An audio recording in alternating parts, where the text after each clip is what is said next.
আসসালামু আলাইকুম এভরিওয়ান। আজকে আমি আছি বাটিপাড়া, আর আমার সামনে যে মসজিদ দেখরা এগো বাটিপাড়ার ঐতিহ্যবাহী জামে মসজিদ। আমি কোনো সময় ভিডিও করছি না, আর আমার জীবনের প্রথম ভিডিও হইল গিয়া এইটা। আর এই মসজিদ দেখে আজকে মনে হইল যে একটা ভিডিও করা জরুরি, আপনার মাঝে শেয়ার করা জরুরি। অনেকে এই মসজিদ সম্পর্কে জানেন, অনেকেও জানেন না। বাটিপাড়ার ঐতিহ্যবাহী জমিদার বাড়িও এই মসজিদের লগেও। তো আজকে আমি যতক্ষণ পারি আপনারা দেখানোর চেষ্টা করবো। এখন যে সামনে ঘরটা দেখরা, আমি জানা মতো ওইগু জমিদার বাড়ির আমলে একটা ব্যাংক আছিল, এখন আপাতত বন্ধ। কোন কারণে বন্ধ আমি সঠিক জানি না। ও হইল জমিদার বাড়ি, বর্তমানে কেউ থাকে না।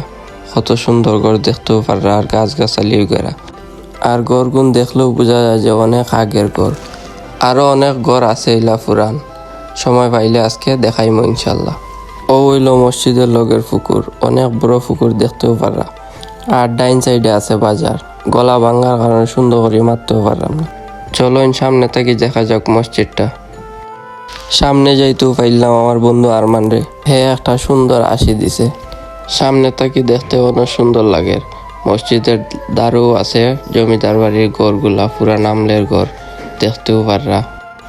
অনেক দূর দূরান্ত থেকে মানুষ আয়নি জমিদার বাড়ি এবং মসজিদটা দেখার লাগি। চাইলে আপনারাও আইতে পারেন।